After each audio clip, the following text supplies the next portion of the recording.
En este episodio de Blink analizamos con Rafael Domenech, responsable de análisis económico de BBVA Research, las últimas cifras del PIB, el comportamiento del consumo, la evolución de la inversión y los factores que podrían frenar el avance económico. Una conversación clave para entender las previsiones para los próximos meses y los riesgos que podrían reconfigurar el panorama económico.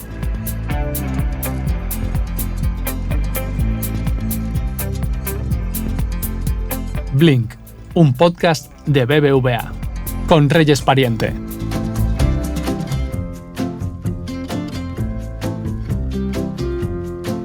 Hola Rafa, ¿qué tal? Bienvenido una vez más a Blink. Encantada de que estés con nosotros para hablar de la evolución de la economía española. Hola Reyes, el placer es mío, como siempre, estar otra vez aquí contigo y con todas las personas que nos escuchan. Me hace, como siempre, muchísima ilusión. Cada vez son más, además. O sea que Me alegro, estupendo. Como comentaba, nos encontramos de nuevo para comentar en qué momento se encuentra la economía española, cómo puede evolucionar en los próximos meses. Estamos ya a mitad de año, podríamos empezar hablando un poco de cómo se ha comportado la economía en estos 6 meses. Bueno, pues sigue con un crecimiento económico que muestra mucha inercia, ¿no? En el primer trimestre del 2025, la tasa de crecimiento trimestral ha sido de 6 décimas, que si la elevamos a tasa anual, multiplicándola por 4, es un crecimiento del 2,4, que es un crecimiento bastante elevado, está incluso por encima del potencial. Es cierto que ese crecimiento ha estado una décima por debajo de lo que nosotros preveíamos con los datos en tiempo real de cómo estaba evolucionando, por ejemplo, la afiliación a la Seguridad Social, el gasto de los turistas extranjeros en España y otro conjunto de variables económicas, ¿no? Pero seguimos hablando, por lo tanto, de un crecimiento que, a pesar de que está ligeramente por debajo de lo que esperábamos, sigue mostrando bastante fortaleza, bastante dinamismo.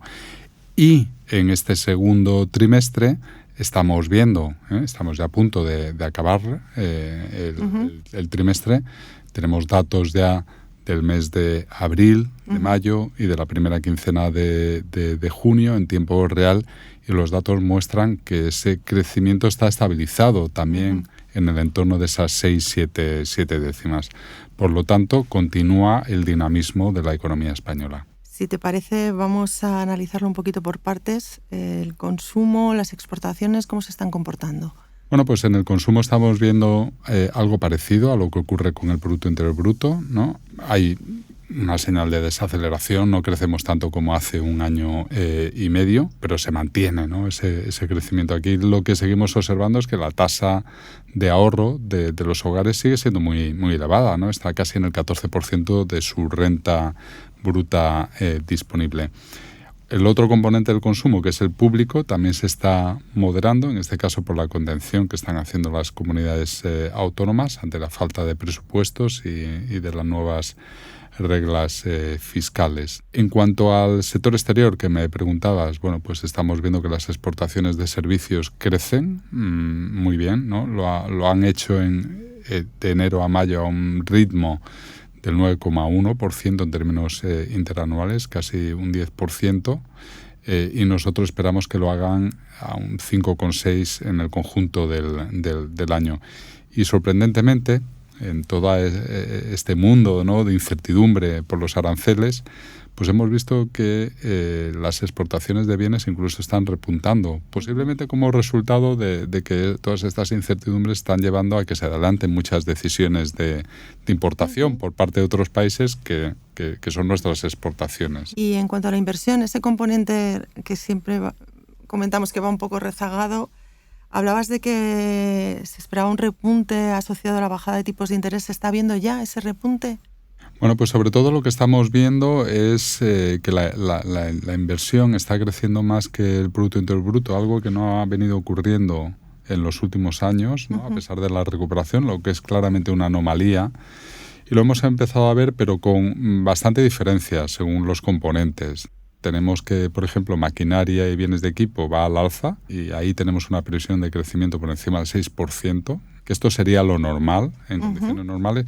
Y esto está muy apoyado por la política fiscal. Por un lado, por los fondos europeos, ¿no?, por el mecanismo de recuperación y resiliencia del Next Generation, y luego también por todas las medidas, ¿no?, que se pusieron en marcha para contrarrestar los efectos de la destrucción de riqueza tan enorme que hubo como consecuencia de la Dana en Valencia, ¿no? Y bueno, pues esto está haciendo, ¿no?, que todo lo que tiene que ver con, como decía, con maquinaria y bienes de equipo esté creciendo.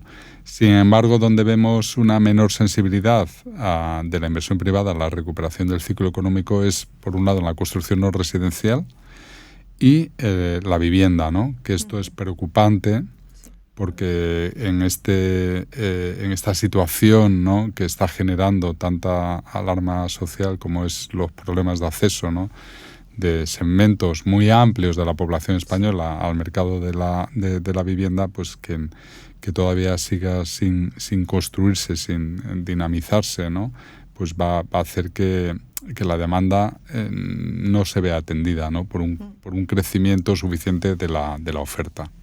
En este entorno, Rafa, ¿cuáles son las estimaciones de crecimiento que tenéis de la economía española de cara a los 2 próximos años, 2025 y 2026? Bueno, pues para el 2025 esperamos un crecimiento del 2,5, que está muy en línea con este crecimiento trimestral anualizado que te comentaba antes.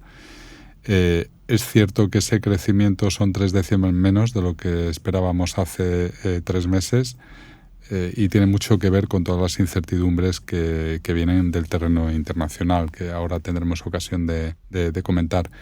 Y pensamos que esta desaceleración que hemos ido viendo, ¿no?, de ese crecimiento por encima del 3% que teníamos en 2024 a este crecimiento en el entorno del 2,5% en 2025, pues va a continuar hacia un 1,7% de crecimiento el año que viene. Al principio hablabas incluso de inercia, ¿no?, del crecimiento de niveles en torno al... Ahora mencionabas 2,5% para el año 2025. Recuérdanos un poco los motores que están impulsando la economía española. Por un lado tenemos las exportaciones de servicios, ¿no?, que, como ya he comentado, siguen siendo un motor clave del crecimiento. Esperamos que crezcan más de un 5%, casi un 6% este año, ¿no? Luego, claro, la inversión residencial, decía, es que ha crecido muy poco y viene de muy abajo, ¿no? Entonces, bueno, pues aquí esperamos que este año tenga un poquito más de dinamismo, ¿no? Y que crezca por encima del 4%, incluso cerca de un 7% el año que viene, como consecuencia de que esta escasez de oferta es tan grande que los precios van al alza. Con todo, van a crecer más los precios que la oferta, que el volumen de viviendas, ¿no? El tercero es la política fiscal, que sigue siendo expansiva. Y claro, aquí tenemos por un lado las ayudas de la Dana y tenemos también el anuncio que se ha hecho recientemente del plan de defensa, ¿no?, que va a impulsar inversión en infraestructuras, digitalización, compra de equipamiento, en este caso para la defensa, ¿no?, para poder cumplir con esos compromisos que tenemos ante la OTAN.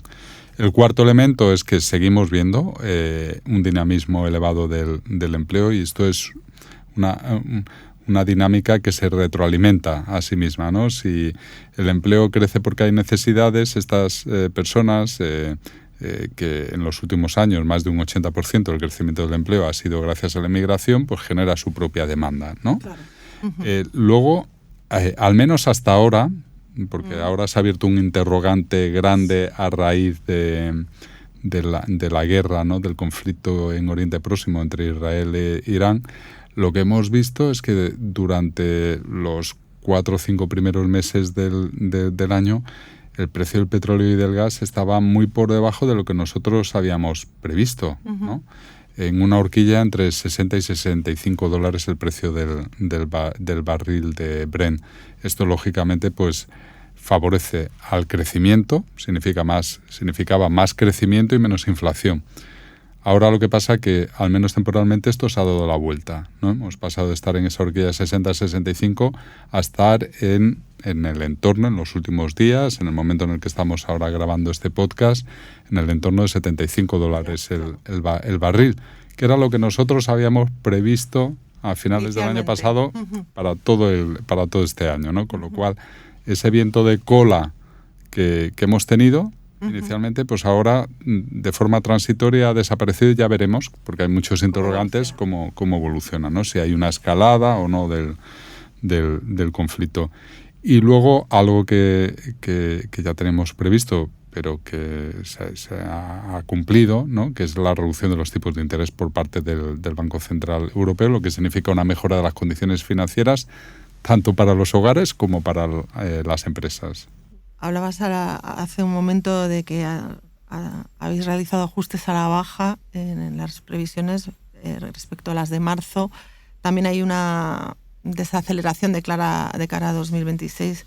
¿Qué factores influyen en todo esto que nos puedes contar al respecto? Claro, ¿qué es lo que sesga la baja, ¿no? Esa previsión de crecimiento para el 2025 y también para el 2026.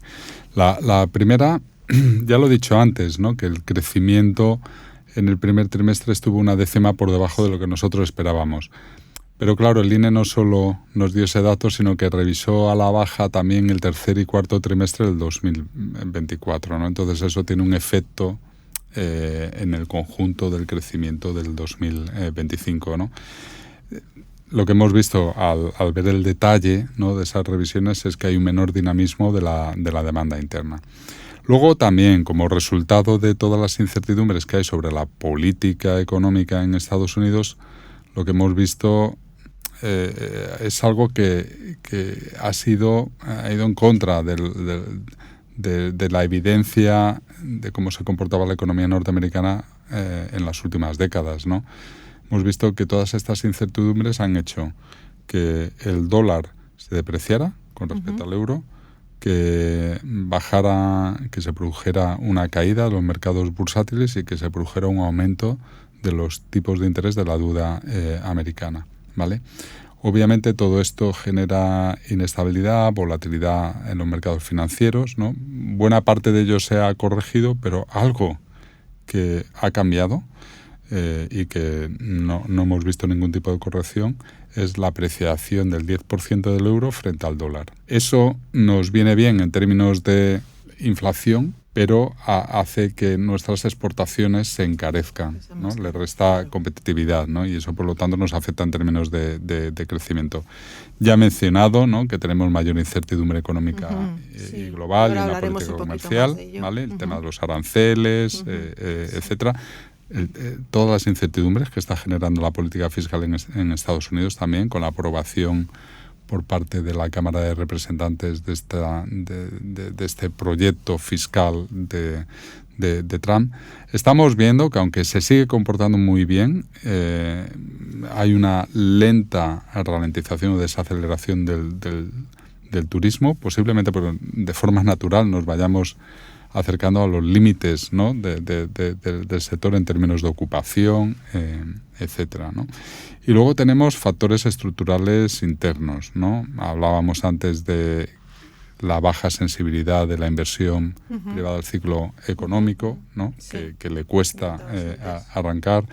Tenemos problemas de baja rentabilidad empresarial, que es lo que explica por qué la inversión no es tan dinámica como nos hubiera gustado. Estancamiento de la productividad, ¿vale? Que se está produciendo en los últimos datos, pero es que lo venimos arrastrando desde el 2019, ¿no? Si comparamos la posición que teníamos del PIB por persona ocupada en 2019 con la que tenemos en el primer trimestre del 2025, está 3 décimas por debajo. Es decir, que en 5 años y un trimestre la productividad no solo no ha mejorado, sino que ha empeorado 3 décimas, ¿no?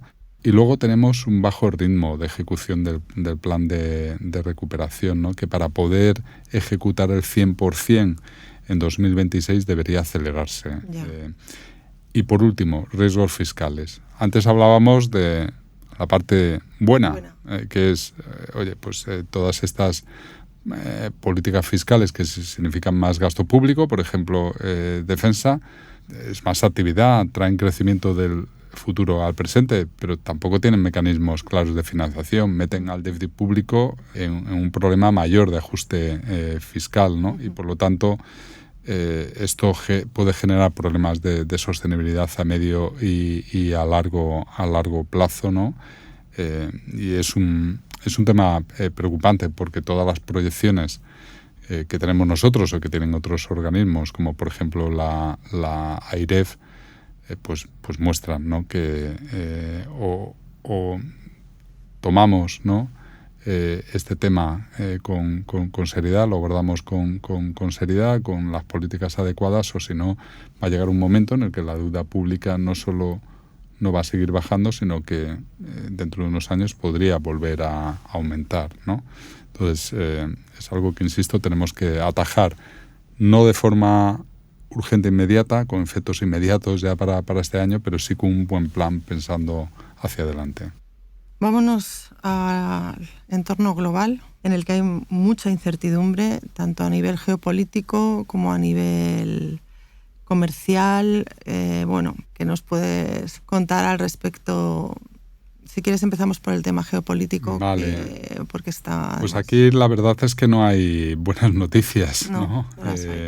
Reyes, y todo apunta a la misma dirección, todo sesga a la baja nuestras previsiones económicas, ¿no? Porque el conflicto en Ucrania no solo no se resuelve, ¿no? Teníamos esperanzas de que, a ver si con la nueva administración Trump podía llegar a algún tipo de acuerdo, ¿no? Y por lo menos a corto plazo no se vislumbra. El tema de Gaza tampoco, y ahora ha surgido este conflicto entre Israel e Irán, que genera muchas dudas, ¿no?, sobre hasta dónde podría llegar, incluso si Estados Unidos se va a implicar o no en esta guerra, ¿no?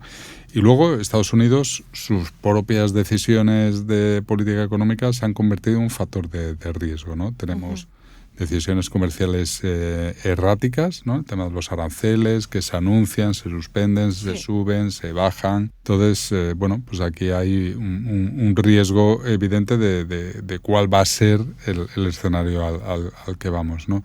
Nosotros hemos construido nuestras previsiones económicas suponiendo que el escenario más probable es que nos quedemos a medio camino entre lo que esperábamos hace medio año, una cosa así, y lo que se anunció, ¿no?, en el día de la liberación del 2 de abril, pero bueno, todavía falta por concretar. Hay acuerdos comerciales tan importantes como los que afectan a los aranceles de Estados Unidos con China o de Estados Unidos con la Unión Europea que no se han cerrado, ¿no?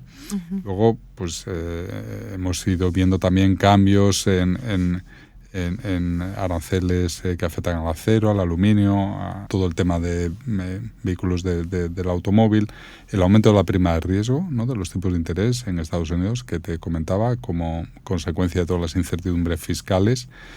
También, ¿no?, algo que preocupa a los mercados, que son todas estas amenazas a la independencia de la propia Reserva Federal, y en general pues esta dificultad, ¿no?, para prever el rumbo de la política económica a nivel global, bien por factores geopolíticos o bien por esta falta de visibilidad, de certidumbre de las políticas económicas en Estados Unidos. En este contexto decías que toda esta incertidumbre solo puede afectar negativamente, ¿no?, a la economía española. ¿Nos puedes dar unas pinceladas de dónde somos más sensibles? Bueno, pues fundamentalmente el sector exterior, por ejemplo, pues la apreciación del euro, ¿no?, y los propios aranceles reducen nuestra competitividad, sobre todo frente al mercado norteamericano, ¿no?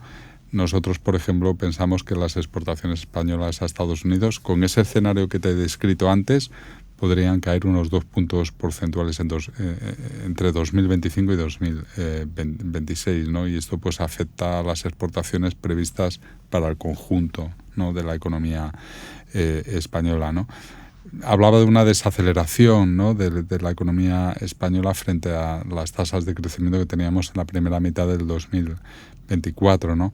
Claro, toda esta incertidumbre resta del orden de unas 6 décimas de crecimiento medio del Producto Interior Bruto en 2025 y 2026, ¿no? Sectores como el turismo, manufacturas, pero también la inversión, pues son muy sensibles a todos estos shocks externos, ¿no? Y luego también hay algo preocupante. Hablábamos de la necesidad de ese ajuste fiscal. El ajuste fiscal obviamente es mucho más difícil y exigente cuando los tipos de interés van al alza. Y entonces pues hemos visto, ¿no?, que todos los países, pero también España, tienen que estar con los niveles de deuda que hay actualmente, tienen que dedicar un porcentaje mayor del Producto Interior Bruto al coste de financiación de esa deuda, ¿no? Y esto genera una presión fiscal adicional que dificulta ese ajuste que tenemos que hacer a medio y largo plazo. Pues Rafa, vamos terminando, pero también tenemos que hablar de incertidumbre interna sobre política económica.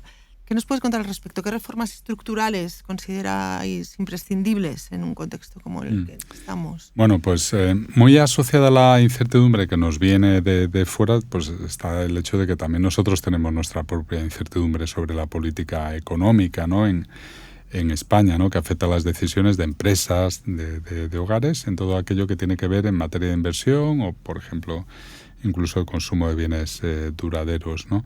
Todo esto se manifiesta, y así lo vemos, ¿no?, en una ralentización del gasto, de la inversión, ¿no?, incluso en una mejora salarial, ¿no?, asociado al escaso avance de la productividad, que está también muy ligado a que la inversión en todo lo que es capital físico productivo, capital humano, capital tecnológico, pues obviamente un clima de incertidumbre pues se ve negativamente afectado, y insisto, pues termina afectando a la productividad, ¿no? Entonces esto, claro, lo que nos lleva es que siguen siendo urgentes los consensos transversales para afrontar todos estos retos estructurales, ¿no?, que en el fondo pasan por cómo seguir creando empleo a este ritmo y reducir la tasa de desempleo, pero hacerlo con una mayor productividad, ¿no?, invirtiendo más, ¿no?, porque la inversión es un motor del crecimiento, y para eso necesitamos cuanta más certidumbre, mejor, certidumbre de todo tipo, ¿no? Entonces, aquí además pues hay tres frentes que requieren reformas profundas, ¿no?, para asegurar la sostenibilidad de las cuentas públicas, ¿no?, que también es otra fuente, ¿no?, de incertidumbre, la política fiscal, ¿no? Bueno, pues tenemos toda la presión demográfica y el envejecimiento de la economía española que pone a prueba la sostenibilidad del sistema de pensiones. Ya estamos teniendo que dedicar un volumen ingente de recursos, ¿no?, para cubrir las necesidades de financiación del sistema público de pensiones, que no es autosostenible, es decir, que las cotizaciones sociales no cubren todas esas necesidades. Estamos hablando de casi 4 puntos del Producto Interior Bruto, y el último informe de la IREF, que ha hecho una evaluación, pues nos dice que estas necesidades van a ir aumentando a medio y largo plazo, ¿no? Claro, ligado también al envejecimiento tenemos la presión que esto implica sobre el gasto sanitario. Y luego tenemos un tema que venimos arrastrando desde hace ya bastantes años, que es el tema de la financiación autonómica, ¿no?, la reforma del sistema de financiación autonómica para las comunidades autónomas, ¿no? Y todo esto, insisto, pues termina afectando al crecimiento potencial, ¿no? Porque en el fondo el reto sigue siendo, como decía, ¿no?, aumentar nuestra tasa de empleo, ¿no?, acercarla a los niveles que vemos en otros países europeos, ¿no?, que son la mayoría, que tienen tasas de empleo, ¿no?, en la población en edad de trabajar más elevadas, y reducir la brecha de productividad, ¿no?, del PIB por persona ocupada, también por hora trabajada, ¿no? Y esto es fundamental, es una condición absolutamente necesaria para poder retomar la senda de convergencia, ¿no?, hacia las economías europeas que tienen mayores niveles de bienestar y de progreso social. Bueno, pues iremos viendo cómo va evolucionando todo este entorno complicado, y seguiremos hablando de ello. Rafa Domènech, mil gracias. No, mil gracias a ti, Reyes, y como decía al principio, sobre todo a esas personas que me decías que cada vez son más, sí, que nos siguen en Blink. Muchas gracias a todas ellas. Muchas gracias. Sigue a Blink en las principales plataformas de audio y a BBVA en redes sociales.